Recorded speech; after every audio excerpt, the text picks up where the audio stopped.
നമുക്ക് രേവതിയുടെ സച്ചിയുടെ നാളത്തെ നല്ലൊരു കഥ കേട്ടാലോ? അതിനുമുമ്പ് ഒരു കാര്യം പറഞ്ഞോട്ടെ, വീഡിയോ ഇഷ്ടപ്പെടുവാണെങ്കിൽ ഒന്ന് ഹൈപ്പ് ചെയ്യാൻ മറക്കരുത്. എല്ലാ ദിവസവും ഉച്ചയ്ക്ക് രേവതിയുടെ സച്ചിയുടെ പിറ്റേ ദിവസത്തെ വിശേഷങ്ങൾ ചാനലിൽ അപ്ലോഡ് ചെയ്യുന്നുണ്ട് കേട്ടോ. കാണാൻ താല്പര്യമുള്ളവർ കയറി കാണാൻ ശ്രമിക്കണേ. അങ്ങനെ നമ്മൾ കാണുന്ന ഒടുവില് ശ്രുതിക്ക് സന്തോഷമായി. ചെറിയ കാര്യമല്ല, 5 കോടി രൂപയുടെ വീട് 3 കോടിക്ക് കിട്ടുക എന്ന് പറഞ്ഞിട്ടുണ്ടെങ്കിൽ അത് ലാഭം തന്നെയാണ്. അങ്ങനെയാണെങ്കിൽ ഒരു കൈ നോക്കിയാലോ എന്നൊരു ചിന്ത ശ്രുതിയുടെ മനസ്സിലുണ്ടാകുന്നുണ്ട്. അപ്പോഴേക്കും ശ്രുതി പറഞ്ഞു, അല്ല ശ്രുതി, അത് വില കൂടുതലാണെന്ന് ചോദിച്ചു. അപ്പോഴേക്കും ആനന്ദം പറഞ്ഞു, വില കൂടുതലൊന്നുമല്ല, 2 കോടി രൂപ താഴ്ത്തിയല്ലേ നമുക്ക് തരുന്നേ, നമുക്ക് ലാഭമുള്ള കാര്യ. പിന്നെ നിന്നെ പോലെ ഒരു ബിസിനസ്സുമാന് തരിക എന്ന് പറഞ്ഞിട്ടുണ്ടെങ്കിൽ വിശ്വനാഥ സാറിന് അത് സന്തോഷമുള്ളൊരു കാര്യമായിരിക്കും. നീ ഒന്ന് ആലോചിക്കൂ ശ്രുതി, നമ്മളിങ്ങനെ പണം കൈ വെച്ചുകൊണ്ട് നടത്തുന്ന ഒരു കാര്യമില്ല. അത് ചെലവഴിച്ച് നമ്മൾ എന്തേലും ഒരു കാര്യത്തിൽ പ്രയോജനപ്പെടുത്തണം. ഇനി ഇത്രയും വലിയൊരു ബംഗ്ലാവ് ഈ അടുത്ത കാലത്തൊന്നും ഇത്രയും ചെറിയ റേറ്റ് കിട്ടാൻ പോകുന്നില്ല എന്ന് പറഞ്ഞു. ഒരു കാര്യം ചെയ്യാം, ആ വീടിന്റെ ഫോട്ടോസ് ഒക്കെ ഒന്ന് കണ്ടു നോക്കാൻ പറഞ്ഞു. അങ്ങനെ എന്ത് ചെയ്തു, ഫോട്ടോസൊക്കെ ശ്രുതിയെ കാണിക്കണം. ശ്രുതി നോക്കി, കൊള്ളാലോ, അടിപൊളിയാണല്ലോ, എത്ര നിലയത്, നല്ല ഭംഗിയുണ്ട്, 2-3 നിലയുള്ള വീട്. ശ്രുതിയോട് പറഞ്ഞു, നോക്ക് ശ്രുതി എന്ന് പറഞ്ഞു. കൊള്ളാലോ എന്ന് പറഞ്ഞു. അതിനകമൊക്കെ ഇങ്ങനെ കുറച്ച് വിഷ്വൽസും കാര്യങ്ങളൊക്കെ ഉണ്ടായിരുന്നു, എനിക്ക് ഇഷ്ടപ്പെട്ടെന്ന് പറഞ്ഞു. അത് കേട്ടപ്പോൾ ആനന്ദം പറഞ്ഞു, അതാ പറഞ്ഞേ ഇത് വാങ്ങിക്കാൻ പറഞ്ഞേ. അല്ല, അതിന് കുറെ പൈസ വേണമല്ലോ. പൈസ ഞങ്ങളുടെ കയ്യിൽ ഇല്ലല്ലോ ആനന്ദം എന്ന് പറഞ്ഞു. അതാണ് കാര്യം, ഇന്നത്തെ കാലത്ത് ലോൺ എടുക്കാനാണ് ബുദ്ധിമുട്ട്. ആദ്യം അഡ്വാൻസ് പേയ്മെന്റ് കൊടുത്താൽ മതി. അഡ്വാൻസ് കൊടുത്താൽ പിന്നെ നമ്മുടെ പേരിലേക്ക് സംഗതികളൊക്കെ കിട്ടും. കാരണം അഡ്വാൻസ് തുക കൊടുക്കുകയാണെങ്കിൽ പിന്നെ അധികം വൈകാതെ നമുക്കൊരു ലോൺ എടുക്കാം. പിന്നെ ഫുൾ പേയ്മെന്റ് കൊടുത്ത് നമ്മുടെ പേരിലേക്ക് എഴുതിച്ചാൽ മതിയല്ലോ എന്ന് പറഞ്ഞു. അത് കേട്ടപ്പോൾ ശ്രുതിക്കും തോന്നുന്നു നല്ല കാര്യമെന്ന്. പിന്നീട് ആനന്ദനോട് പറഞ്ഞു, ഒരു കാര്യം ചെയ്യാം, ഞങ്ങളൊന്ന് ആലോചിക്കട്ടെ, എന്താണേലും അത് വാങ്ങാനായിട്ട് എനിക്കിഷ്ടമെന്ന് പറഞ്ഞു. അത് കേട്ടപ്പോൾ ശ്രുതി പറഞ്ഞു, എനിക്കും താല്പര്യമുണ്ടെന്ന് പറഞ്ഞു. പിന്നീട് ആനന്ദൻ അങ്ങോട്ട് പോയി കഴിഞ്ഞപ്പോഴത്തേനും ശ്രുതി പറഞ്ഞു, കൊള്ളാല്ലേന്ന് ചോദിച്ചു. അതെ, കൊള്ളാം ശ്രുതി, കൊള്ളാം ശ്രുതി, എൻ്റെ മനസ്സിൽ ഇങ്ങനെ ഒരു ചിന്തയുണ്ടായിരുന്നു. അപ്പോഴേക്കും ശ്രുതി പറഞ്ഞു, സ്വന്തമായിട്ടൊരു വീടെന്ന് പറഞ്ഞിട്ടുണ്ടെങ്കിൽ നമ്മൾ സ്വപ്നം കണ്ടതാണെന്ന് ചോദിച്ചു. അപ്പോഴാണ് ശ്രുതി ആ കാര്യം ഓർക്കുന്നത്. അയ്യോ, അമ്മല് കൊണ്ടുപോയി അമ്മയുടെ ആ ഫോട്ടോ കൊണ്ട് കളഞ്ഞു കാണുമായിരിക്കും എന്നും പറഞ്ഞ് ഓടി അകത്തേക്ക് ചെന്നു. എന്നിട്ട് എന്തേടാ ഫോട്ടോ എന്ന് ചോദിച്ചു. അല്ല, അതവിടെ ഞാൻ കൊണ്ടുപോയി വെച്ചിട്ടുണ്ട്. അത് വീണ്ടും അത് ഇരുന്നിടത്ത് തന്നെ കൊണ്ടുപോയി വെച്ചു. കണ്ണേറമ്മ എന്ന് പറഞ്ഞാൽ ശരിയാ, ഇതേ കണ്ണേറൊക്കെ മാറിയിട്ട് ഇപ്പം നമുക്ക് നല്ല കാലം വന്നുകൊണ്ടിരിക്കുന്നത്, ഈ ഫോട്ടോ ഇവിടെ തന്നെ ഇരിക്കണം എന്നും പറഞ്ഞുകൊണ്ട് ശ്രുതി അതിന് മുന്നേ ഒന്ന് പ്രാർത്ഥിക്കുകയാണ്. ശ്രുതിക്കും ഭയങ്കര സന്തോഷമായി. ഈ ഫോട്ടോ ഇവിടെ വെച്ചതിന് ശേഷം വച്ചയുടെ കയറ്റമാണ്. ആദ്യം 10 ലക്ഷം രൂപ അഭിലാഷ് സാർ അക്കൗണ്ടിൽ ഇട്ടു കൊടുത്തു. ഇപ്പോഴാണ്ട് വീടിന്റെ കാര്യം ശരിയായി. ഇനി എന്തൊക്കെ ശരിയാകാനിരിക്കുന്നു. രണ്ടുപേരും ഹാപ്പി. അങ്ങനെ കുറെ സമയം കഴിഞ്ഞ് കഴിഞ്ഞപ്പോഴത്തേനും രണ്ടുപേരും ഒരു പർച്ചേസ് ഒക്കെ കഴിഞ്ഞ് വീട്ടിലേക്ക് വരുവാണ്. വന്നിട്ട് രവീന്ദ്രന്റെ ചന്ദ്രമതിയൊക്കെ വിളിക്കുകയാണ്. സച്ചിൻ, രേവതിയും വർഷ, ശ്രീകാന്തും ഒക്കെ വീട്ടിലുണ്ടായിരുന്നു. രവീന്ദ്രൻ വന്നിട്ട് ചോദിച്ചു, എന്തിനാടാ നീ എന്തിനാ വിളിച്ചതെന്ന് ചോദിച്ചു. അച്ഛാ, ഒരു കാര്യമുണ്ട്, ഇവിടെ ഇരിക്കും പറയാന്ന് പറഞ്ഞു. ചന്ദ്രമതി ചോദിച്ചു, എന്തെങ്കിലും സന്തോഷമുള്ള കാര്യമാണോടാ? പിന്നെ സന്തോഷമില്ലാത്ത കാര്യമാണെങ്കിൽ ഞാൻ ഇത്തിരി സന്തോഷത്തോടെ പറയോ? അതിനു മുമ്പ് ഈ സീഡ്സ് എടുക്കാൻ പറഞ്ഞു. എന്തിനാടാ ഈ സീഡ്സ് എന്ന് രവീന്ദ്രൻ ചോദിച്ചു. അച്ഛനടുത്ത് കഴിക്കുക എന്നിട്ട് പറയാന്ന് പറഞ്ഞു. അങ്ങനെ എല്ലാവർക്കും സീഡ്സ് ഒക്കെ കൊടുത്തു. പിന്നീട് ശ്രുതി പറഞ്ഞു, അതെ, ഒരു കാര്യം ഉണ്ടെന്ന് പറഞ്ഞു. കാര്യമോ? അതെന്താന്നല്ലേ ഇത്ര സമയം ചോദിച്ചുകൊണ്ടിരിക്കണേ, നീ കാര്യം എന്ന് വെച്ചാൽ പറ. സച്ചി വെച്ചു, എന്താടാ നീ വേറെ ആരെയും പറ്റിച്ചോന്ന് ചോദിച്ചു. ഒന്ന് പോ അവിടുന്ന് സച്ചി, നിനക്ക് എപ്പോഴും ഇത് മാത്രമല്ല പറയാനുള്ളൂ. അല്ല, നിന്റെ സ്വഭാവം വെച്ച അങ്ങനെയാ, അതുകൊണ്ട് ഞാൻ ചോദിച്ചാന്ന് പറഞ്ഞു. ഈ സമയത്ത് സ്തുതി പറഞ്ഞു, അച്ഛാ, ഇന്ന് അഭിലാഷ് സാറ് എൻ്റെ അക്കൗണ്ടിലേക്ക് 10 ലക്ഷം രൂപ ഇട്ടെന്ന് പറഞ്ഞു. 10 ലക്ഷം രൂപ? അതേന്നേ, ഞാൻ സബ് ഡീലേഴ്സിനെയൊക്കെ കണക്ട് ചെയ്ത് കൊടുത്തോണ്ട് 10 ലക്ഷം രൂപ എനിക്ക് ഇട്ടെന്നു. അത് പ്രോഫിറ്റാ എന്ന് പറഞ്ഞു. പ്രോഫിറ്റോ എന്ന് ചന്ദ്രമതി ചോദിച്ചു. അതെ അമ്മയെന്ന് പറഞ്ഞു. ഈ സമയത്ത് സച്ചി പറഞ്ഞു, ആർക്കറിയാം 10 ലക്ഷം രൂപ ഇട്ട് കൊടുത്തോന്ന്, അതെങ്കിലും ഇനിയിപ്പോൾ ആരെയും പറ്റിച്ച് അടിച്ചു മാറ്റിയതാണെന്ന് ആര് കണ്ടു? അപ്പോഴേക്ക് ശ്രുതി പറഞ്ഞു, ഇതേ സച്ചി, വെറുതെ അങ്ങനെ എപ്പോഴും ശ്രുതിയെ കുറ്റപ്പെടുത്തി പറയേണ്ട കാര്യമൊന്നുമില്ല. അത്രക്കാരനൊന്നും അല്ല ശ്രുതി എന്ന് പറഞ്ഞു. പിന്നെ അത്രക്കാരനല്ല പോലും, ഇവന്റെ സ്വഭാവത്തെക്കുറിച്ച് പൗഡർ ഇടത്തേക്കാളും കൂടുതൽ ഞങ്ങൾക്ക് നന്നായിട്ടറിയാം, അതാ ഞങ്ങൾക്ക് സംശയം. ഈ സമയത്ത് ശ്രുതി പറഞ്ഞു, എടാ സംശയമുണ്ട്, നീ എൻ്റെ അക്കൗണ്ട് നോക്കാൻ പറഞ്ഞു. അപ്പോഴേക്കും ചന്ദ്രമതി പറഞ്ഞു, എടാ മോനെ, അവൻ അസൂയ കൊണ്ട് പറയുന്ന, എനിക്കിതങ്ങോട്ട് വിശ്വസിക്കാൻ പറ്റുന്നില്ല. എന്നാലും 10 ലക്ഷം രൂപയെ, അല്ലേലും എനിക്കറിയായിരുന്നു എൻ്റെ മോൻ നല്ലൊരു ബിസിനസ്മാൻ ആവുന്നു. കണ്ടില്ല രവിയേട്ടാ, ഇങ്ങനെയൊക്കെ സംഭവിക്കുമെന്ന് എനിക്ക് നല്ല ബോധം ഉണ്ടായിരുന്നു. നീ ഇനി ഉയരങ്ങളിലേക്ക് എത്തണം, അല്ലേലും ഇവന്റെ പേരിലാണ് നമ്മളിനി അറിയപ്പെടാൻ പോകുന്നതെന്നൊക്കെ പറഞ്ഞു. ഈ സമയത്ത് ശ്രീകാന്ത് ചോദിച്ചു, ഇതെന്താമ്മേ, എന്നിരുന്നു അമ്മയ്ക്ക് ഒരു വിശ്വാസം ഇല്ലെന്ന് ചോദിച്ചു. എൻ്റെ മോനും മിടുക്കനാ. എൻ്റെ മോൻ അധികം വൈകാതെ സ്വന്തമായിട്ട് റെസ്റ്റോറൻറ്റ് തുടങ്ങും, നല്ല രീതിയിൽ ജീവിക്കും. അപ്പോഴേക്കും രവീന്ദ്രൻ പറഞ്ഞു, നീ എന്താടി സച്ചിയുടെ കാര്യമൊന്നും പറയാത്തെ? അവനോ? അവന് ഡ്രൈവർ അല്ലേ? എല്ലാ ദിവസവും മുക്കാ ചക്രത്തിന് ഓടിയിട്ടുണ്ടെങ്കിൽ അവനെ എവിടെ എത്താനായിട്ടാ? അതൊന്നും ഒരിടത്തും എത്താൻ പോകുന്നൊന്നുമില്ല. അത് കേട്ടപ്പോ രവീന്ദ്രൻ പറഞ്ഞു, നിന്റെ ഈ അഹങ്കാര വർത്താനം ഉണ്ടല്ലോ, അത് നിർത്തിക്കോ ചന്ദ്രേ. ഇതൊട്ടും നിനക്ക് നല്ലതിനല്ല. മക്കളെല്ലാം ഒരേപോലെ കാണാൻ പഠിക്കണം. അല്ല, നിന്റെ വയറ്റിൽ നിന്ന് തന്നെയല്ലേ അവരും വന്നേ, പിന്നെ നീ എന്തിനാ അവനെ തരംതിരിച്ച് കാണുന്നതെന്ന് ചോദിച്ചു. അപ്പോഴേക്ക് സച്ചി പറഞ്ഞു, പോട്ടെ അച്ഛാ, അമ്മയുടെ സ്വഭാവം അറിയാവുന്നതല്ലേ. ഇത് കേട്ടുകഴിഞ്ഞപ്പം ചന്ദ്രമതി പറഞ്ഞു, എടാ നീ എന്തായതെന്നൊക്കെ എനിക്ക് നന്നായിട്ടറിയാം. നീ എത്ര ഓടിയെന്ന് പറഞ്ഞാലും ഈ സുതിയൊക്കെ സമ്പാദിക്കുന്ന പോലെ ഒന്നും ഉണ്ടാക്കാൻ പറ്റില്ല. 10 ലക്ഷം രൂപയൊക്കെ ഉണ്ടാക്കണമെങ്കിൽ നീ എത്ര വർഷം അധ്വാനിച്ചാലാ? നീ കൂടിപ്പോയാൽ ഒരു ഓട്ടം പോയിട്ടാണെങ്കിൽ 100-500 രൂപ കിട്ടും, അല്ലെ 1000 രൂപ കിട്ടും. ലോങ്ങാണെങ്കിൽ ഒരു 1500 രൂപ കിട്ടും ഒരു ദിവസമേ. ഒന്ന് ആലോചിച്ച് നോക്കിക്കേ. അതുപോലെയൊന്നും അല്ല എൻ്റെ സുതി. എൻ്റെ സുതിക്ക് ഒരു ദിവസം തന്നെ കിട്ടും ലക്ഷങ്ങൾ. ഇപ്പം ലക്ഷങ്ങൾ കിട്ടിയാൽ പിന്നെ അത് കോടികളാവും. അങ്ങനെ അവൻ വലിയ കോടീശനാവും എന്ന് പറഞ്ഞു. അത് കേട്ട് കഴിഞ്ഞപ്പോൾ ശ്രീകാന്ത് പറഞ്ഞു, അമ്മേ അത്രയ്ക്കൊക്കെ വേണോന്ന് ചോദിച്ചു. വേണോടാ മോനെ, എനിക്ക് ഭയങ്കര സന്തോഷമുള്ള ദിവസമാണ്. അല്ലേലും എനിക്കറിയായിരുന്നു എൻ്റെ മോനെ എന്നൊക്കെ പറഞ്ഞുകൊണ്ട് പോയി കെട്ടിപ്പിടിക്കുന്നുണ്ട് സുതിയെ. എനിക്കിപ്പോഴൊരു സന്തോഷമായത്. ഈ സമയത്ത് സച്ചി പറഞ്ഞു, പാർക്കിൽ പോയി കടലൻ കുടിച്ചോണ്ടിരുന്നവനാ. എന്നിട്ട് ഇപ്പൊ ഒരു ബിസിനസ് തുടങ്ങി കഴിഞ്ഞപ്പോഴത്തേനും അവന്റെ പത്രാസും കാര്യങ്ങളും. എടാ, നിനക്ക് അസൂയ കാണല്ലേ നീ ഇങ്ങനെ പറയണേന്ന് സുതി ചോദിച്ചു. പിന്നെ എനിക്ക് അസൂയ? എനിക്കെന്തിനാ അസൂയ? അതെ, ഞങ്ങളും കൂടെ കനിഞ്ഞിട്ടാ നിനക്ക് ഈ പണം കിട്ടിയെന്ന് പറഞ്ഞു. നിങ്ങളോ? നിങ്ങൾ എന്ത് ചെയ്യുന്ന പറയണേ എന്ന് സുതി ചോദിച്ചു. പിന്നെ പരസ്യത്തിൽ അഭിനയിക്കാനൊക്കെ വന്ന ഞങ്ങളല്ലേ. പിന്നെ ഈ പറയുന്ന അഭിലാഷ് സാർ നിനക്ക് ആ ഡീലർഷിപ്പ് തന്നെ എന്തുകൊണ്ടാ? ഞാൻ സത്യസന്ധമായിട്ട് കാര്യങ്ങൾ അവതരിപ്പിച്ചോണ്ട് അല്ലേ കാണായിരുന്നു പറഞ്ഞു. ഇത് കേട്ടപ്പോ സുധിയുടെ മുഖം അങ്ങോട്ട് താണു. സുധിക്ക് എന്തേലും പറയാൻ പറ്റുമോ? അപ്പോഴേക്കും വർഷ പറഞ്ഞു, അത് ശരിയാ സച്ചേട്ടൻ പറഞ്ഞേ, 100% ശരിയാ. സച്ചേട്ടൻ സത്യസന്ധത കൊണ്ടാ, അല്ലെങ്കിൽ കാണായിരുന്നു പറഞ്ഞു. കള്ളത്തരങ്ങളൊക്കെ പിടിക്കപ്പെട്ടായിരുന്നെങ്കിൽ സുധിയേട്ടന് ഡീലർഷിപ്പ് പോലും കിട്ടില്ലായിരുന്നു.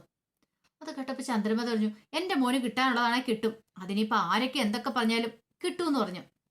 രവീന്ദ്രൻ പറഞ്ഞു, നീ ഒരു പൊടിക്ക് താഴെന്റെ ചന്ദ്രേ, നീ എന്തിനാ ഇങ്ങനെയൊക്കെ പറയണേ?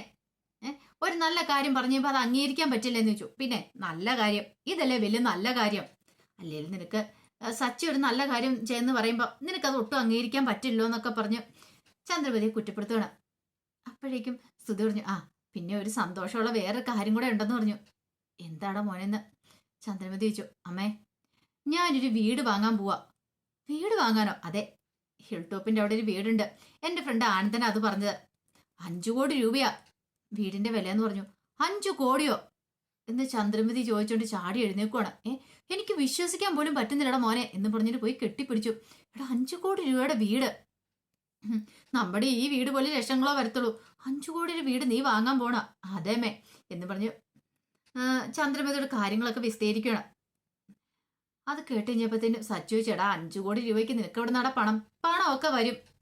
ആദ്യം അഡ്വാൻസ് കൊടുത്താൽ മതി, പിന്നെ അതിനുശേഷം ബാക്കി പണം കൊടുത്താൽ മതി. അത് പിന്നെ ലോണൊക്കെ എടുക്കാം. പിന്നെ ഞാനൊരു കോടീശ്വരനാൻ പോവല്ലേ. ഇപ്പൊ 10 ലക്ഷം രൂപ അഭിലാഷ് സാറ് തന്നു. പിന്നെ വെച്ചടി അതിങ്ങനെ ഉയർന്നു വന്നോണ്ടേയിരിക്കും. ഒടുവിൽ എനിക്ക് അതൊക്കെ ഈസി ആയിട്ടുള്ള കാര്യമെന്ന് പറഞ്ഞു. ചന്ദ്രമതി പറഞ്ഞു, അല്ലേലും എനിക്ക് ഉറപ്പുണ്ടായിരുന്നു നീ നല്ല ബംഗ്ലാവും കാര്യങ്ങളൊക്കെ വാങ്ങുമെന്ന്. ഞാൻ അവിടെ വന്ന് കഴിയും. എനിക്കത് ചിന്തിക്കാൻ പോലും പറ്റുന്നില്ല, അത്രയും വലിയ വീട്ടിൽ താമസിക്കാന്ന് പറഞ്ഞിട്ടുണ്ടെങ്കിൽ. അപ്പോഴേക്കും ശ്രുതി പറഞ്ഞു, അമ്മേ, ആ വീടിന്റെ ഫോട്ടോസും കാര്യങ്ങളൊക്കെ ആനന്ദ് കാണിച്ചിട്ടുണ്ടായിരുന്നു, അത് കാണണം, നല്ല ഭംഗിയുണ്ടെന്ന് പറഞ്ഞു. ആണോ മോളെ, മലേഷ്യയിലുള്ള വീടിന് എത്ര വരുമോന്ന് ചോദിച്ചു. അത് കേട്ടപ്പോ ശ്രുതി ഒന്നും ഞെട്ടി. സച്ചിൻ രേവതിയൊക്കെ ശ്രുതിയെ നോക്കുവാണ്. ശ്രുതി പറഞ്ഞു, അത് പിന്നെ മലേഷ്യ വീടുണ്ടമ്മേ, പക്ഷെ അത് ഇങ്ങനത്തെ വീടല്ലോ, മലേഷ്യ വേറെ ടൈപ്പ് വീടല്ലേ, എന്നാലും അതും കോടികളുടെ വീടാന്ന് പറഞ്ഞു. എന്ത് ചെയ്യാനാന്ന് പറ, ഇവിടെ ആയതുകൊണ്ടാ. മലേഷ്യയിൽ എങ്ങനെ ആയിരുന്നെങ്കിൽ ആ വീട്ടില് എനിക്കൂടെ വന്ന് മോളോടൊപ്പം കഴിയായിരുന്നല്ലോ. എന്ത് രസമായിരുന്നല്ലേ. അതെ അമ്മേ, ഇനിയിപ്പൊ അതിനെക്കുറിച്ചൊന്നും പറഞ്ഞിട്ട് കാര്യമില്ലോ. സച്ചി പറഞ്ഞു, ആര് കണ്ടു മലേഷ്യ വീടുണ്ടെന്ന്. അപ്പോഴേക്കും രേവതി സച്ചിനെ പതുക്കെ തോണ്ടിയിട്ട് പറഞ്ഞു, ഒന്നും മിണ്ടാതിരിക്കാതെ സച്ചേട്ടാ, വെറുതെ പ്രശ്നം ഉണ്ടാക്കല്ലേന്ന് പറഞ്ഞു. പിന്നീട് ചന്ദ്രമതി ചോദിച്ചു, എടാ മോനെ, എന്നാ വീട് വാങ്ങണമെന്ന് ചോദിച്ചു. അതെ, നമുക്ക് എല്ലാവർക്കും കൂടി ഒരു കാര്യം ചെയ്യാം, നാളെ ഒന്ന് പോയി കാണാന്ന് പറഞ്ഞു. അത് കാണുന്നതിനെ കുറിച്ച് ആനന്ദ് പറഞ്ഞിട്ടുണ്ടായിരുന്നു. വിശ്വനാഥ് സാറ് ഭയങ്കര കോടീശ്വരനാ, ഗൾഫിലൊക്കെ പുള്ളിക്കാരന്റെ ബിസിനസ്. അല്ല, പുള്ളിക്കാരൻ എന്തിനാ പിന്നെ ഈ 5 കോടി എന്നുള്ള 3 കോടി രൂപ താഴ്ത്തി തരുന്നതെന്ന് ചോദിച്ചു. അത് പിന്നെ പുള്ളിക്കാരൻ അങ്ങനെ പണത്തിനോട് വലിയ ആർത്തിയുള്ള ആളൊന്നുമല്ല. വളർന്നു വരുന്നൊരു ബിസിനസ്സുകാരന് അതായത് വീട് നല്ലപോലെ നോക്കുന്ന ഒരാൾക്ക് കൊടുക്കണമെന്ന് മാത്രം ആഗ്രഹമുള്ളൂ. അതുകൊണ്ടാണ് ആനന്ദൻ എന്നോട് സംസാരിച്ചത്. അപ്പം ഞാൻ നല്ലവനാന്ന് അവൻ അറിയാവുന്നതുകൊണ്ടാ. സച്ചി പറഞ്ഞു, പിന്നെ നല്ലവന് ഇവനല്ലായിരിക്കണം. ഈ സമയത്ത് ചന്ദ്രമതി പറഞ്ഞു, എന്താണല്ലോ എനിക്ക് സന്തോഷമായിട മോനെ, എനിക്ക് ഇപ്പോഴൊരു സമാധാനമായെന്ന് പറഞ്ഞു. പിന്നെ അത് മാത്രമല്ല, വേറൊരു സർപ്രൈസും കൂടെ ഉണ്ട് അമ്മയ്ക്കെന്ന് പറഞ്ഞു. ഇനിയും സർപ്രൈസോ? ശ്രുതി അതങ്ങോട്ട് കൊടുക്കാൻ പറഞ്ഞു. ശ്രുതി പെട്ടെന്ന് ഒരു ജ്വല്ലറി ബോക്സ് എടുത്തു. അതിനകത്ത് 2 വള എടുക്കുവാണ്. ഇതെന്താ മോളെ ഇത് അമ്മയ്ക്ക് വേണ്ടിയിട്ട് വാങ്ങിച്ചെന്ന് പറഞ്ഞു. എനിക്ക് വേണ്ടിട്ടോ? ശ്രുതി പറഞ്ഞു, ഇടയ്ക്ക് അമ്മയ്ക്ക് വാങ്ങിച്ചു തരണമെന്ന് ആഗ്രഹിച്ച, പക്ഷെ അന്ന് നടന്നില്ല, അതുകൊണ്ടാണ് ഇപ്പൊ വാങ്ങിയെന്ന് പറഞ്ഞു. ആ സമയത്ത് ശ്രുതി പറഞ്ഞു, അമ്മയ്ക്ക് ഇഷ്ടപ്പെട്ടോ എന്ന് ചോദിച്ചു. നോക്കി, കൊള്ളാലോ എന്ന് പറഞ്ഞു. മോള് തന്നെ എന്റെ കയ്യിലേക്ക് ഇട്ട് തരാൻ പറഞ്ഞു. അങ്ങനെ ഇട്ട് കൊടുക്കുവാണ്. ചന്ദ്രമതി തിരിച്ചും മറിച്ചും ഒക്കെ ഒന്ന് നോക്കുവാണ്. സന്തോഷം സഹിക്കാൻ പറ്റില്ല. പണ്ടേ തൊട്ട് ചന്ദ്രമതിക്ക് സ്വർണ്ണത്തോടും ഡ്രസ്സിനോട് ആർത്തിയാണല്ലോ. പിന്നീട് വർഷയുടെ അടുത്ത് എന്നിട്ട് ചോദിച്ചു, എങ്ങനെയുണ്ട് മോളെ, കൊള്ളാവെന്ന് ചോദിച്ചു. ആന്റിയുടെ കൈക്ക് ചേരുന്നുണ്ടെന്ന് പറഞ്ഞു. അപ്പോഴേക്ക് ശ്രുതി പറഞ്ഞു, അതൊക്കെ അറിഞ്ഞിട്ടാ ഞാൻ വാങ്ങിയത്. അല്ലേലും എനിക്കറിയാടെ മോനെ, നിനക്ക് എന്നോട് സ്നേഹമുണ്ടെന്ന്. നീയാണ് ശരിക്കും എൻ്റെ മോന്. ഇങ്ങനെ വേണം മക്കളുണ്ടായിട്ടുണ്ടെങ്കിൽ. കണ്ടോ, ഇത്രയധികം അമ്മമാരെയൊക്കെ സ്നേഹിക്കണമെന്ന് പറഞ്ഞു.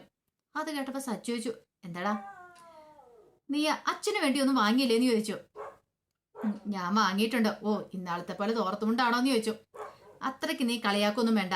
നിനക്ക് മാത്രമല്ല അച്ഛനോട് സ്നേഹമുള്ളേ, എനിക്ക് സ്നേഹം ഉണ്ടെന്ന് പറഞ്ഞു. പിന്നീട് എന്ത് ചെയ്തു, ഒരു കവർ എടുക്കുകയാണ്. ടെക്സ്റ്റൈൽ ഷോപ്പിന്റെ ഒരു കവറായിരുന്നു. അതിനകത്തുനിന്നൊരു ഷർട്ട് എടുത്ത് രവീന്ദ്രന് കൊടുത്തിട്ടുണ്ട്. ഇതേ അച്ഛന് ഞാൻ ഷർട്ട് വാങ്ങിയിട്ടുണ്ടെന്ന് പറഞ്ഞു. ഇത് കേട്ടപ്പോൾ സച്ചു പറഞ്ഞു, ഇതാണോടാ വലിയ കാര്യമായിട്ട് നീ കൊടുക്കുന്നേ? നാണം ഉണ്ടോ? അമ്മയ്ക്ക് ലക്ഷങ്ങൾ വരുന്നേ വളം മേടിച്ചോണ്ടേ കൊടുത്തിട്ട് അച്ഛന് ഒരു ഷർട്ട്. ഇത് കേട്ടപ്പോൾ രവീന്ദ്രൻ പറഞ്ഞു, സച്ചി നീ ഒന്നും മിണ്ടായിരിക്കുക, എനിക്ക് ഇതുപോലും വേണ്ടായിരുന്നു. എന്തിനാടാ നീ ഇത് വാങ്ങിയത്? ഇതിന്റെ ആവശ്യം ഉണ്ടായിരുന്നോ? എനിക്ക് ഇഷ്ടം പോലെ ഷർട്ടൊക്കെ അലമാരിക്കകത്തുണ്ടെന്ന് പറഞ്ഞു. എന്നാലും ഇരിക്കട്ടെ, എൻ്റെ ഒരു സന്തോഷത്തിന്. സച്ചു പറഞ്ഞു, വലിയ കേമമായിപ്പോയി. ഇത് കേട്ടപ്പോൾ ചന്ദ്രമതി പറഞ്ഞു, പിന്നെ നീ അതുപോലും വാങ്ങിക്കൊടുക്കുന്നില്ലോ? അതെ, ഞാൻ വാങ്ങിക്കൊടുക്കുകയാണെങ്കിൽ 2 പേർക്കും ഒരേപോലെ വാങ്ങി തരത്തുള്ളൂ, അല്ലാതെ ഒരാൾക്ക് കൂടുതലും ഒരാൾക്ക് കുറവൊന്നും മേടിക്കത്തില്ല എന്ന് പറഞ്ഞു. അപ്പോഴേക്കും രവീന്ദ്രൻ പറഞ്ഞു, ഒന്നും മിണ്ടാതിരിക്കടാ, ഇനി ഇതിന്റെ പേരിലൊരു പ്രശ്നം വേണ്ടാന്ന് പറഞ്ഞു. പിന്നീട് ശ്രുതി പറഞ്ഞു, അതെ ഒന്ന് റെസ്റ്റ് എടുക്കട്ടെ എന്നും പറഞ്ഞുകൊണ്ട് ശ്രുതിയും കൂടെ അങ്ങോട്ട് പോയി.